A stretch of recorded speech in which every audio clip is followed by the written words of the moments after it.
Welcome today to our last lecture, lecture number 14 of our course Machine Learning for Natural Sciences in summer 2021. As usual, I will start today with an overview, but in fact the whole lecture today will be just a summary and an outlook into the next semester. So there will be plenty of time today to go again through all the material we covered in this course throughout the semester. And then in the end of the week, we will have a question and answer session where you're free to ask all the questions that you might have had while looking at the older lectures again, while repeating the material, so that you're very well prepared for the exam next week. Let's start with the overview. So now going all the way back to lecture 1. In lecture 1 we had an introduction to machine learning and some historical overview where we looked into AI winters, we looked into the first people thinking about artificial intelligence and machine learning, and we will quickly cover this later today again. Then in lecture 2 we completely switched topics, went much more technical and looked into decision trees, ensemble methods that you can build from decision trees, and into a couple of applications based on these decision trees. Then, lecture number 3, even more technical, we went into the math foundations. We looked into numerical methods, we looked into basic linear algebra that's needed and required to understand machine learning models and neural networks. We looked into statistics, a lot of different topics that were all necessary to understand and to follow the rest of the course. Then, lecture 4 and 5, we really jumped into machine learning. We started to look into problems like overfitting, training test splits.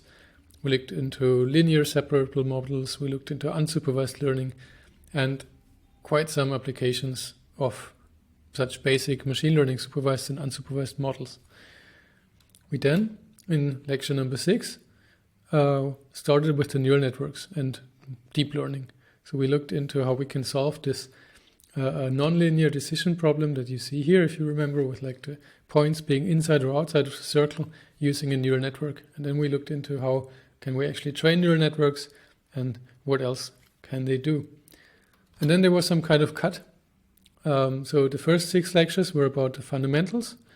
Of course, I always try to bring in some examples from natural sciences, but then in lecture 7 and all the following lectures, we really jumped into much more applied topics, more specialized machine learning models, and how they can be trained specifically in a problem-specific way to solve natural science problems. So we jumped in lecture 7 into quite a advanced and also probably quite a complicated problem into how we can run atomic resolution simulations using neural networks. We looked into this fundamental trade-off of different simulation methods, and then we saw that using neural networks we can maybe break off this trade-off and accelerate material simulation significantly. Lecture 8, we switched topics again, looked into medical images or other type of image data, and into how convolutional neural networks can solve this.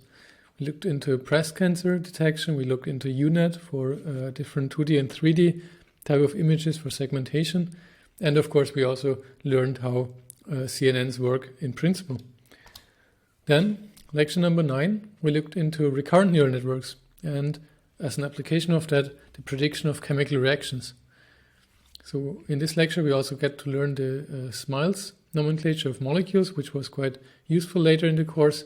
We looked into LSTMs and how they work. We looked into attention and how this gives us an interpretation of what attention-based models actually learn in terms of sequences and translation, which was also quite handy when it came to reaction prediction. Then, lecture number 10, more about molecules. We learned molecular representations. So what are different ways to represent molecules so that they can be used as informative input for several kinds of machine learning models. Of course, this was all starting with the SMILES codes that just encode the connectivity between atoms. We looked into fingerprints, and then eventually we looked into how to learn representation using, for example, graph neural networks. Then we went to lecture number 11, which was about generative models. We learned what autoencoders are and what variational autoencoders are and how they can be used to generate new input to samples from given data distributions. We had an example with images, but then we quickly also went again to molecules and saw how we can even discrete objects like molecules can be mapped to some continuous space using variational autoencoders, and how we can even like train them to predict molecules with certain properties. Then lecture number 12 was more applied. We went to autonomous experiments and how Gaussian process regression, as you can see here, and Bayesian optimization, which you can here see here, can be used to tackle all kinds of problems that arise whenever you have some sort of cursive dimensionality in experiments. You have a lot of parameters that you want to optimize. It's very hard for our human brain to understand high-dimensional parameter spaces. So we typically vary 1 or 2 parameters at a time to understand the space. And we saw how machine learning models like Bayesian optimization can solve or help us a lot here in making robotic labs autonomous. In the last week, lecture number 13, we looked into reinforcement learning. We got a general overview why decision-making is fundamentally connected, or probably fundamentally connected, to intelligence. We learned how to more or less formally describe reinforcement learning, and then looked into various different applications of very fundamental questions, like how can we learn to experiment, but also very specific questions like how can we improve molecules using reinforcement learning. And here we arrive today in lecture number 14, which will be a short review and then an outlook into the next semester. Okay, beginning we talked a bit about the history of AI. So just keep in mind the idea of machine learning or artificial intelligence is not very new. Like at least in the last 100 years, a lot of people were thinking about this, developing this. There were a lot of very interesting ideas. There were a lot of discussions, a lot of drawbacks also, which we can see here in terms of these hype cycles and AI winters. And we also should always remember the exaggerated promises and unfulfilled expectations can also be very detrimental for a field. Of course, no one knows where the field is going. Are we like gaining even more momentum? Is there another bubble that bursts, and is there a next AI winter to arrive? But it's very important to like keep in mind that we should always stay very neutral and be curious about what is to come, but don't exaggerate our promises. But despite all of that, in the last decade, there were a lot of successes of deep learning. Not only in computer vision and natural language, which were for a very long time very big challenges in AI, but also in the natural sciences. And this is what this course is about. There were lots of big successes in medicine, in chemistry, and in many other domains. And this is what I hope you learned in this course, that there's beyond typical applications in computer vision and natural language and some related fields, there's also a lot of very interesting challenges that not only profit from all the developments in machine learning, but also drive developments in machine learning if we think about the graph neural networks for modeling chemistry. So history of AI, what is the takeaway? Always realistically assess, this will pay off in the long term. What are like the promises of machine learning? This is especially true in natural sciences because machine learning and AI is just one tool probably. It's a very new tool. Many people are skeptical. And we should not or never present it as an ultimate solution. It's one new tool. We should figure out what we can use it for, when it's useful to be applied and when it's not useful to be applied. And we should also keep in mind that natural science is made by humans and also for humans. So we want to eventually not only optimize stuff or lead to cool applications, but we want to fundamentally understand stuff. And And especially when it comes to understanding explanations, hypotheses, things that are really fundamentally connected to science, in many of these aspects, AI is still clearly inferior to humans. It's very good in predicting, it's very good in understanding patterns in high-dimensional data, but it's still not fully coming up with explanations or replacing human scientists. Okay, let's look into a bit more about machine learning, what we learned. We learned a lot about supervised learning, a bit about unsupervised learning. As I said before, we looked into decision trees, ensemble of decision trees. So these are models that are very easy to understand, very nice algorithms that can be applied in many applications and even give very interesting interpretation and ways to analyze the data. We looked into neural networks and different variants of them, CNNs, RNNs, GCNs, graph neural networks. I think you all know the basics now. Check out lectures 4 and 5 and 6 again to understand more about this, and then the specialized lectures about CNNs, RNNs, and GCNs. We also looked into things like Gaussian processes, which were also on its own very interesting machine learning models that can be used in many different data sets. But in this lecture, we got to know Gaussian processes as basically the predictive model within a Bayesian optimization algorithm.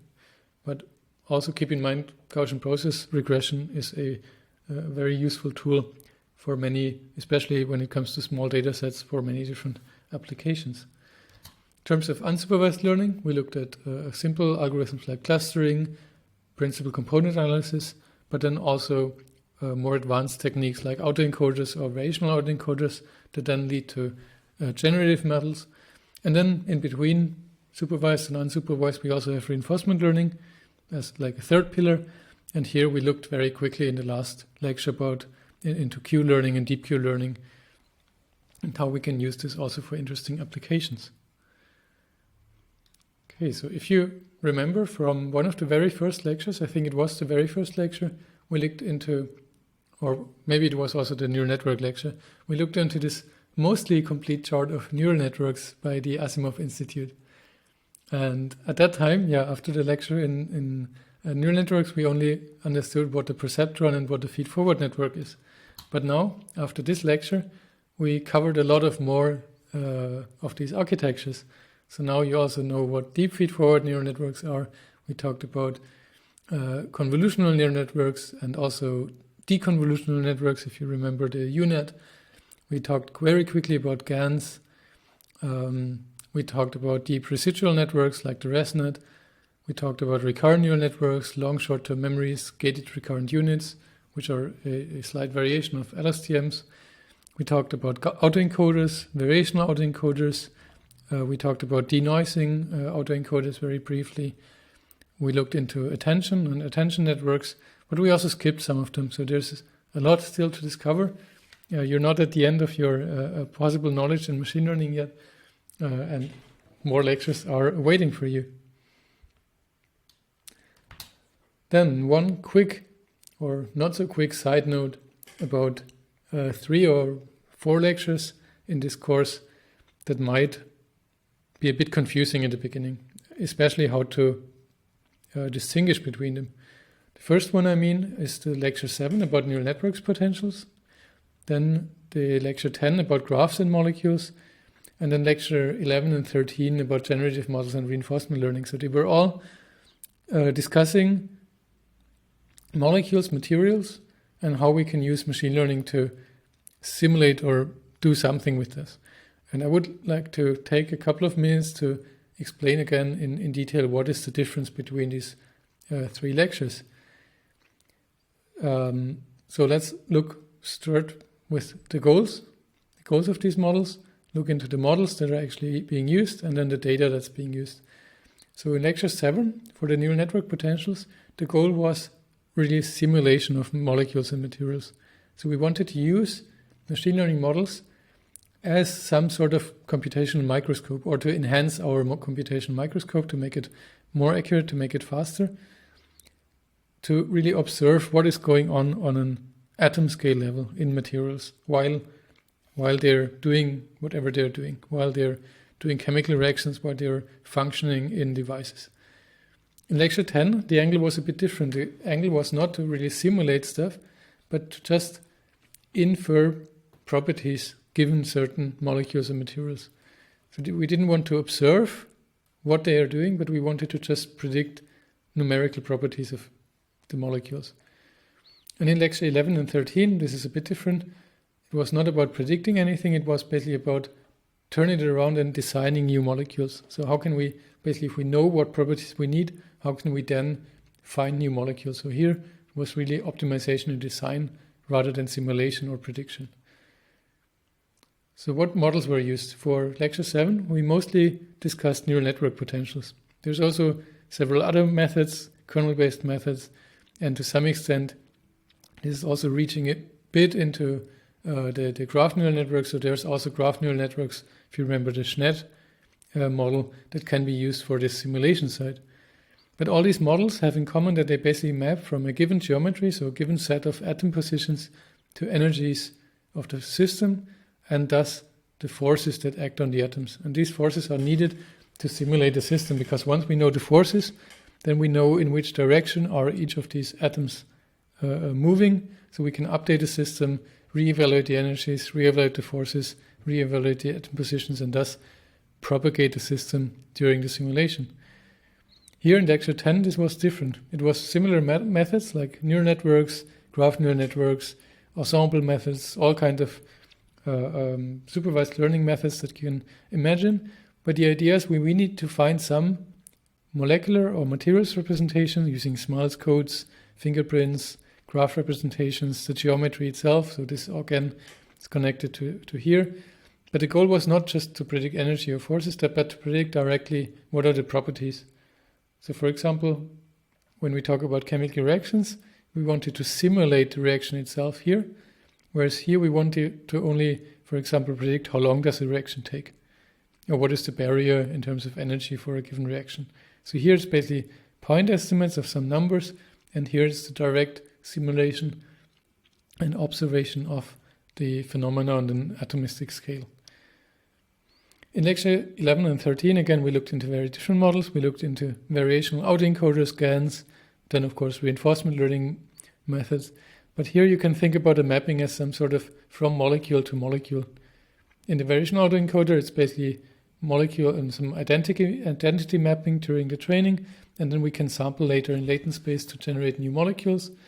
And in reinforcement learning, it's basically taking a molecule and deciding what actions to do, or judging using Q-learning what is the most useful action among possible actions.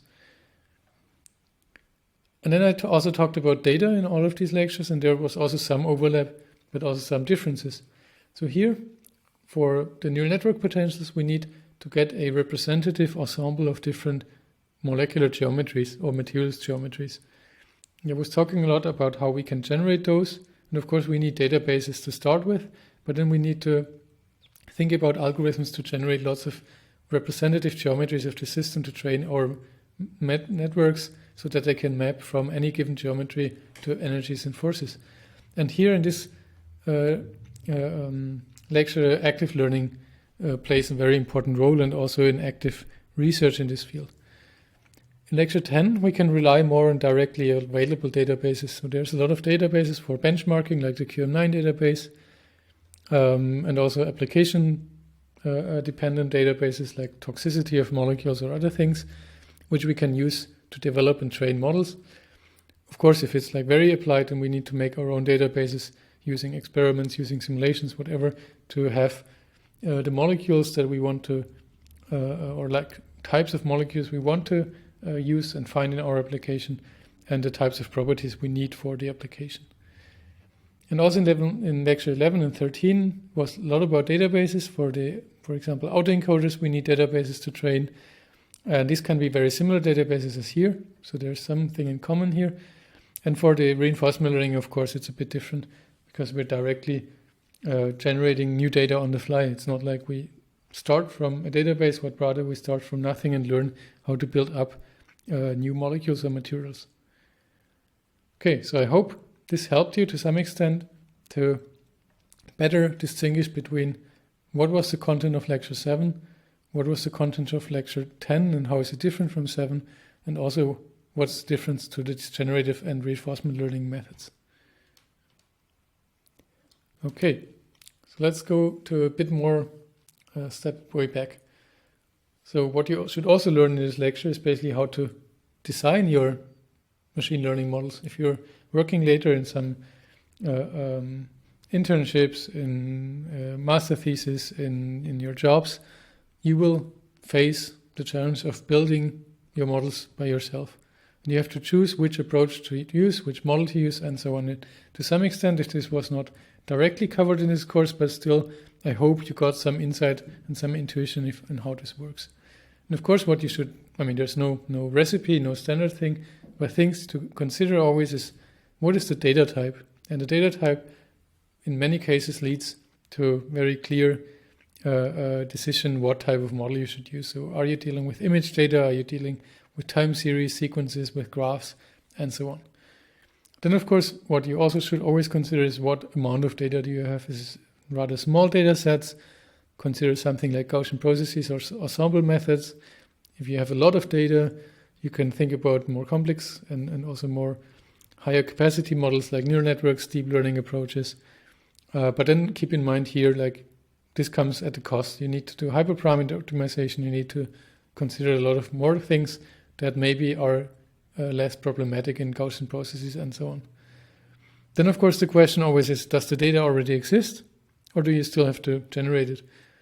And in many cases, if there's no data yet, it's a much more interesting problem, because you can use more interesting algorithms and techniques to generate the data rather than just randomly sampling and generating data blindly before even starting to do the machine learning. So if there's no data yet, think about, can Bayesian optimization work to actively explore the space of possible data? Does uncertainty quantification and active learning help? And of course, if the data already exists, is it like a supervised learning problem? Is it an unsupervised learning problem? Can you also still use active learning to extend the data set, augmentation, and so on? And then the most fundamental questions, of course, are, what are the objectives? So what do you really want to do? Do you just want to have a very fast prediction of future data? Then, like, standard supervised learning techniques are important. There are some design aspects? Then think about generative models. To what extent do you need to understand and interpret the models? Think about what models we got to learn that are somewhat interpretable. If it's about the prediction of future data, and now the emphasis on future, remind the order of the data when you do your training and validation and test splits. If you split randomly, then maybe your model looks quite good, but if you split not randomly, if you split in like a historical order, then your model that you train on older data might not very well generalize to new data, and that's eventually what you want to achieve with the model if you want to predict future data.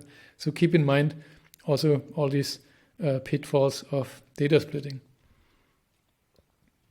Then there's a couple of challenges in machine learning if you want to go more into academia and research. There's a lot of challenges on the natural science side. On the next slide afterwards, I will talk also about specific challenges on the machine learning side. But let's first start with the specific challenges in natural sciences. And one big challenge always is the data and data availability. If we talk about experimental data, very often there's data available, but maybe there's not standardized ways of reporting the data. There's no standardized way of data analysis, which leads to noise. There's lots of outliers, maybe potentially. It might very well be very inhomogeneous because different groups worldwide focus on different topics, different classes of materials. There might be a lot of data about a very specific family of molecules, for example, but very little data about a lot of other families of molecules. And this is generally a problem or a big challenge to tackle that. And also the data accessibility is a big problem. And then you can always think about, if there's no accessible, structured experimental data, of course, can we extract it somehow? Or can we generate our own data using simulations, using data augmentation of the little data that's accessible? Can we use transfer learning methods, for example, to transfer from larger simulated data sets to smaller experimental data sets? For example, think about the image lecture we had in the ResNet architecture. And also, if you have very little data, there's a lot of machine learning models that are relatively robust to overfitting, like ensemble methods and Gaussian processes. So there's solutions to that, but it's generally a challenge that will probably remain in the next years and decades. But we're making big progress in standardization. Also models that can discuss or treat heterogeneous data. Many researchers worldwide are developing domain-related standards to report data, to upload data, to merge data in databases. Also, metadata is being created, so we can, for example, find hidden variables that maybe explain noise in data and so on. So a lot of very interesting developments and a lot of topics to work on. And the same on the machine learning side. The question now is, why is this German? I think I didn't delete this file after translating it. By the way, very funny side note, the whole lecture was being translated by a machine learning model. So I didn't translate my lecture slides myself. I used the DeepL API to translate my whole documents. I wrote a small program that can translate LibreOffice files using the DeepL API, using machine learning models. Of course, it was not perfect. I had to translate some stuff. You probably also saw a couple of small errors sometimes in these slides. I hope I found them all and corrected them. But if you still find some, please email me so I can improve it. Just funny side note, everything was translated using machine learning. But now let's come to the specific challenges in machine learning. And here also standardization is to some extent a challenge. So we need more reliable workflows to automatically select which models are best, to do the training, to do hyperparameter search, which goes into the direction of auto machine learning. Otherwise, what is being reported might very often be hard to understand, hard to motivate why certain models are being used and why they're better than other models. We need also more standardized comparisons between representations, between models, so that we really know in the end what is better than what. And here benchmark data sets help in very different application areas. And we also need meaningful benchmarks, especially for generative models where this doesn't really exist yet. And then on the side of the model development, of course, there's a lot to do and a lot of interesting new developments. For example, we need better models, of course, better generalization in general. We also need better representations, which goes into the direction of representation learning and manifold learning. We've seen a great progress in graph models, graph neural networks recently, but also further developments are to be expected here. And as you see, the graph neural networks were very important for many different applications. So this has a big impact on natural sciences. And the ultimate goal, of course, is to develop models that have lower errors with fewer data points. Maybe Google the QM9 challenge, which is like a natural science molecule challenge, going exactly in that direction. And a lot is going on the model development side. And then one big open topic, and this is the last thing that I will cover today, is eventually the explainability and interpretability of models. So we need not only good predictions, good optimization algorithms, but ultimately we want to have scientific hypotheses that are understandable by humans rather than just prediction. And here a lot of research goes into how can we incorporate domain knowledge, how can we put more physics into models, how can we model semantic and symbolic knowledge rather than just data-driven models, how can we include context understanding in models, and then maybe also in the future, how can we go to few-shot learning, one-shot learning, once we have all that background knowledge to move more in towards how we as humans are learning. So you see, a lot to do, a lot that lies ahead, a lot of interesting challenges for everyone who is interested in really going deeper into research, going deeper into development of new models and new applications. With this, I am at the end. I will now, in the next couple of slides and couple of minutes, repeat a bit about the exam, about future topics, next semester courses. So for everyone who is interested, please stay here.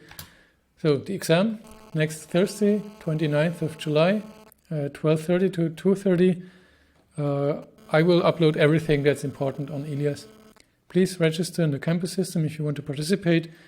Register both for the exercise and for the exam. All the physics students, etc., please send me an email if you can't register in the campus system, that I still know that you want to participate, so that I can include you in the planning who is going to which lecture hall. And then, as I said, all the information will be announced on Elias in the next week, and also some example questions will be provided this week, so you know what kind of questions we want to ask. We discussed this a lot already, so I don't want to waste more time on this. If you have more questions, feel free to ask on the discussion board or in the question and answer session on Friday. But I'm really also welcoming questions about the content and not only about the content of the whole course and not only about the content of the exam. As I promised, a couple of words about the next winter semester. I will organize 2 seminars for the Masters in Computer Science. One, and of course they are also open for other students. One will be machine learning in the natural sciences. This is basically building on this lecture. And again, this didn't translate. So it will be selected topics from this lecture course. You will be given the chance to go deeper into a model of your choice, to do literature research, to maybe even implement some of the models, to try them yourself. I selected a couple of topics that were covered in this course, like CNNs for medical images, LSTM, something about atomistic simulations, graph neural networks, generative models, Bayes and optimization. But also if you have own ideas, just suggest them to me, send me an email, and sign up for the course on the VV portal. Another course, different topic, I call it a seminar for critical topics in AI.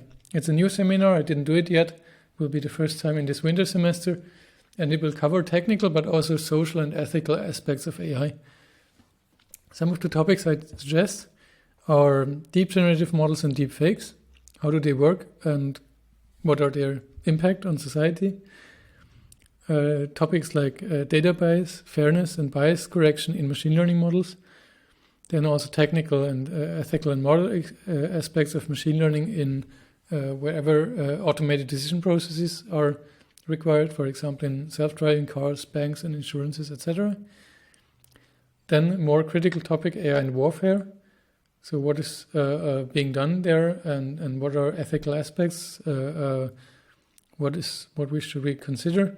Also like dual use aspects should be covered here. Then AI and security. So where can we trust black box models when they're being deployed somewhere? Then a more general topic, impact of AI on future labor market. So where did AI already influence currently labor market, and where do you see that there will be more influences? And then a maybe more philosophical topic, existential risks of AI. So what is the AI singularity? Is it a thing? Do we need to think about this or not? Topics like that. And again, if you have own suggestions for topics, please feel free to reach out and send me an email. Again, here's the link to sign up. I'm very much looking forward for many people to participate in these 2 seminars. The registration will be open until September, I think, late September even. So check out on the VV portal and then sign in if you're interested. Okay, with this, I'm finally at the end of this lecture course. I hope you had a lot of fun. I hope you learned a lot in this lecture. I hope you also had a lot of fun and a lot of insight additionally while doing the exercises. I know they got harder and harder in the end. They got maybe also a bit time consuming. I hope they were still very informative and fun. I hope you can also maybe reuse some of them later. If you have any suggestions, any criticism, any constructive criticism, please always feel free to reach out. We want to continuously improve this lecture. We want to continuously also improve the exercise. And I think you were all, to some extent, beta testing our first round of exercise this semester. And I want to thank you again for bearing with us during the semester, always sending us your errors, your problems, so we can improve our exercise. This was very useful, and I hope it was still a good learning experience for you. So thank you very much for participating in this lecture, and I hope to see you soon again. Bye.